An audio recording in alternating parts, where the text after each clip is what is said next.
এখন তো ছাগলের খামারে দেখা যায় যে বিভিন্ন ধরনের ঠান্ডা, কাশি, জ্বর এটা লেগে থাকে। এই ছাগলগুলো দেখাশোনা করে আপনার মানে ভিতর কেমন লাগে এই ছাগলগুলো দেখাশোনা? ছাগলগুলোর কাজ করলে ধরেন যে মোটামুটি সময়গুলো ভালো।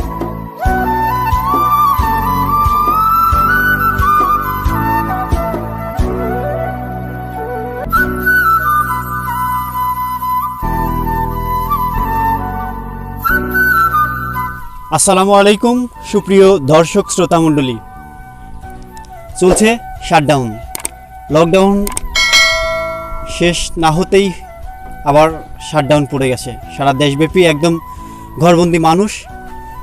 দর্শক, আজকে আপনাদেরকে একটি ভিন্ন ধর্মীর চিত্র আপনাদের সামনে তুলে ধরব, কর্মমুখী চিত্র অবশ্যই। যারা এই সময় বাড়িতে বসে হতাশমুখর সময় কাটাচ্ছেন, তারাও কিন্তু মন থেকে চাইলে এরকম আপনারা খুব সহজেই বাড়িতে বসে ছাগল, গরু, ভেড়া ইত্যাদি পালন করে আপনারা কিন্তু বেকারত্ব দূরকরণ সহ এই যে লকডাউনটা কাজে লাগাতে পারেন। সুপ্রিয় দর্শক, সেই লক্ষ্য আজকে পূজার লক্ষ্যেই কিন্তু আজকে নিয়ে এসেছি আমাদের পাবনা জেলার ফরিদপুর উপজেলার পারফরিদপুর গ্রামে।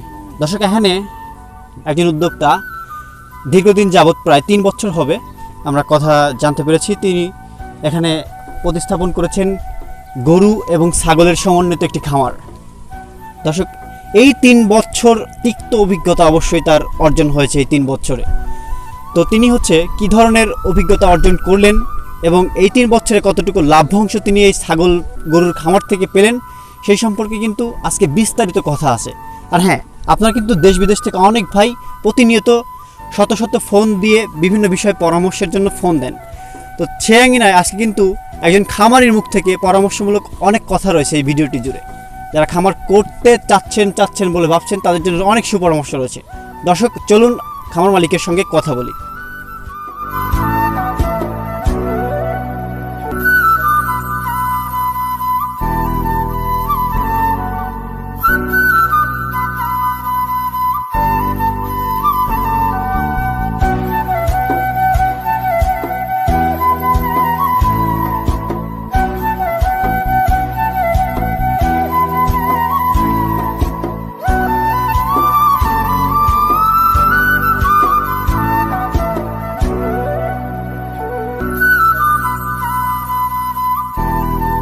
দর্শক, আমরা এই মুহূর্তে কথা বলছি সেই উদ্যোক্তার সঙ্গে। আসসালামু আলাইকুম।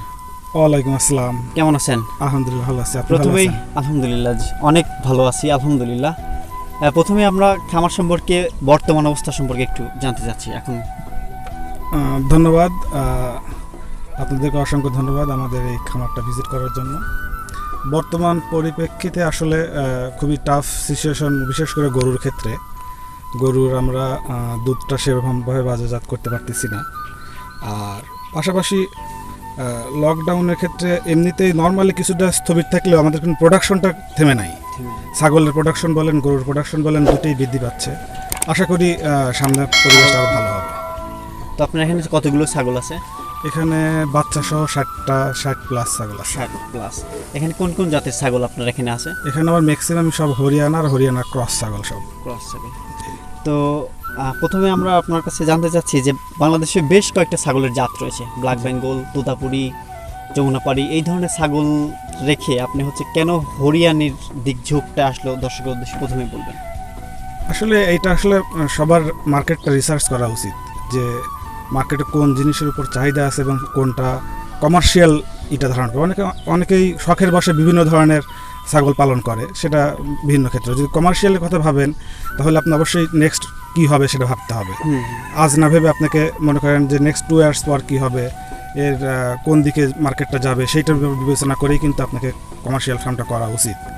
তো আমি এই কারণেই আপনার এই মানে হরিয়ানা আর ক্রস ছাগল নিয়ে শুরু করছি, যেন নেক্সটে আপনি যদি মনে করেন মাংসের দিকে বলেন আর অন্য দিকে সাইডটা ভেবে দেখেন, এর কালার বলেন, এটা আমার কাছে লাভজনক মনে হয়েছে, সেই জন্য আমি এটা দিয়ে শুরু করছি।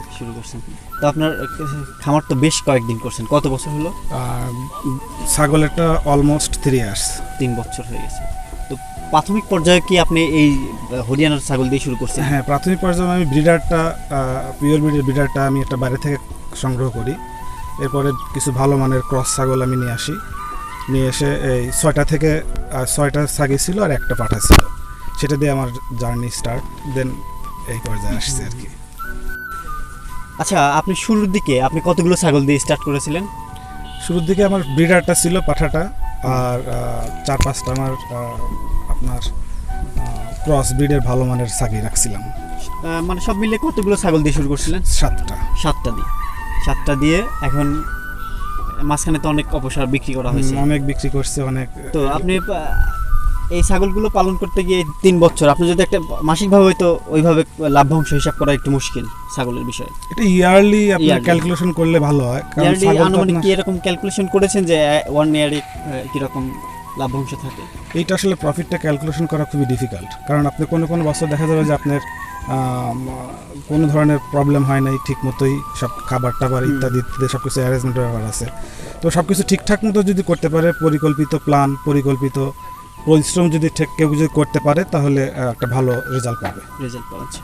আচ্ছা, যারা নতুন খামার করতে চাইবে তাদের প্রাথমিক অবস্থায় কী ধরনের পদক্ষেপ নিয়ে মানে খামার শুরু করা উচিত আপনার পরামর্শ?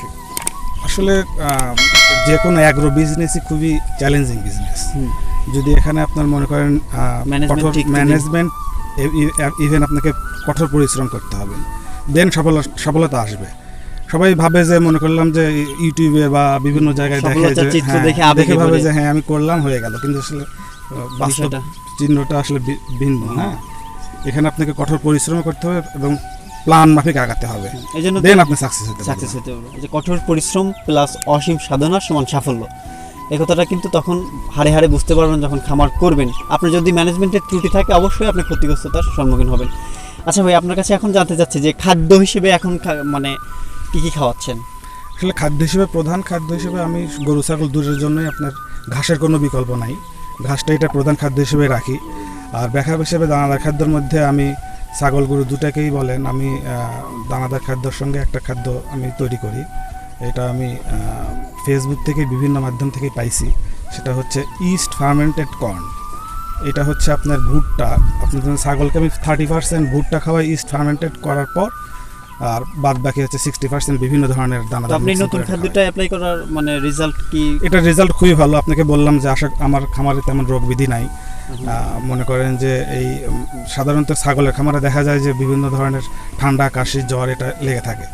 তো এই জিনিসটা খাওয়াইলে যেটা হয়, আমার কাছে যেটা মনে হয় যে আপনার হজম প্রক্রিয়াটা খুব ভালো কাজ করে, এদের ডাইজেস্টটা খুব ভালো মতো হয়, সেই জন্য তেমন কোনো প্রবলেম আমি ফেস করি না এই পর্যন্ত।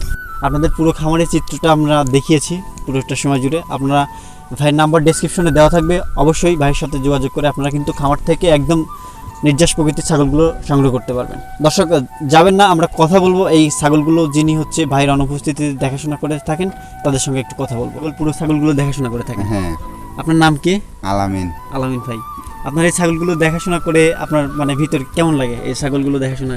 ছাগলগুলোর কাজ করলে ধরেন যে মোটামুটি সময়গুলো ভালো কাটে, ধরেন যে কাজ কামগুলো করলে ফেরে ভালো লাগে, দেখাশোনা করলে ফেরে ধরেন যে টুকটাক কাজ কাম করা লাগে না, এগুলো করলে হয়ে যায়। হ্যাঁ, ছাগলের প্রতি কিরকম ভালোবাসা আপনার? ভালো, সেরকম। আচ্ছা আলামিন ভাই, আপনি জানেন যে আমরা মুসলিম জাতি, যেহেতু আমাদের মুসলিম জাতি হযরত মুহাম্মদ সাল্লাল্লাহু আলাইহি ওয়াসাল্লাম তিনি কিন্তু একসময় মাঠে মাঠে তিনি ছাগল চড়াতেন। তো সেই আঙ্গিনায় আপনি যখন ছাগল মাঠে চড়ান, মুক্তচরণ ভাবে তো ছাগল চড়ানো হয় না? না, আমাদের ছাগল তো সাইড দেওয়া হয় না। ধরেন যে মাঠ থেকে ঘাস নিয়ে আসা হয়, মাঠ থেকে ঘাস নিয়ে এসে ধরেন যে কাটি দেওয়া হয়, কাটি শুকো দেওয়া লাগে, শুকো ধরেন যে খাওয়ানি লাগে। আধুনিক পদ্ধতিতে আপনার ছাগল পালন করে থাকেন সাধারণত। তো এটা হচ্ছে আমাদের প্রিয় নবী হযরত মুহাম্মদ সাল্লাল্লাহু আলাইহি ওয়াসাল্লামও কিন্তু একসময় ছাগল চড়াতেন। ছাগল, ভেড়া, দুম্বা, উট, এটা কিন্তু একটা সুন্নতি পেশার মধ্যে পড়ে, বুঝলেন? যদি কেউ একনিষ্ঠ চিত্তভাবে কেউ করে এই ছাগলগুলি, আর এটা সবচেয়ে বড় ইনফ্যাক্ট হচ্ছে সবচেয়ে বড় বিষয় হচ্ছে এটা হালাল রুজি, তাই না? তো এই ছাগলগুলো যখন আপনি দেখাশোনা করেন, তো আপনি তো বেতনভুক্ত নাকি? হ্যাঁ, বেতনভুক্ত। আপনি কত টাকা মাসে দেয়? প্রতি মাসে 16,000 টাকা। প্রতি মাসে 16,000 টাকা। 16,000 টাকা নিয়ে আপনার ফ্যামিলি অনায়াসে চলছে। গরুগুলো তো আপনার দেখাশোনা করেন। আপনার কতগুলো এখানে আছেন মানুষ? দুইজন না? দুইজন। এখানে গরু কতগুলো আছে? গরু আছে 20-22টা। 20-22টা। এই যে পাথার এলাকা, একদম জনমানব শূন্য জায়গা, যে দ্বীপে আপনারা গরু ছাগল পালন করতেছেন, তো সেক্ষেত্রে কোনো বড় ধরনের কোনো সমস্যার সম্মুখীন কি এ পর্যন্ত হয়েছেন? না, হন নাই। হয় নাই তো। রাতে শিয়াল শকুনে হানা দেয়? না, এগুলো হানা নাই দেয়। তো। কোনো সন্ত্রাসীর আসে? না। এ ধরনের কোনো সমস্যার সম্মুখীন এ পর্যন্ত হন না। নাই। যখন ঝড় বৃষ্টি আসে ফাঁকা জায়গায় তখন তখনও কোনো সমস্যা নাই, ঝড় বৃষ্টি আসলে সে সমস্যা হয় না, না? সমস্যা হয় না। তো সব মিলিয়ে আপনার ভালোই লাগে ছাগল পালন করতে, না? হুম। ঠিক আছে আলামিন ভাই, আপনি আমাদের কিষান টিভিতে সময় দেওয়ার জন্য আপনাকে অসংখ্য ধন্যবাদ। আসসালামু আলাইকুম। ওয়ালাইকুম। সুপ্রিয় দর্শক, দেখলেন এতক্ষণ আপনাদেরকে দেখানোর চেষ্টা, আজকের এই খামারের চিত্র তুলে ধরার চেষ্টা করেছি। দর্শক, বিদায় নিতে হচ্ছে পর্ব থেকে, আবার দেখা হবে। আসসালামু আলাইকুম ওয়া রাহমাতুল্লাহ।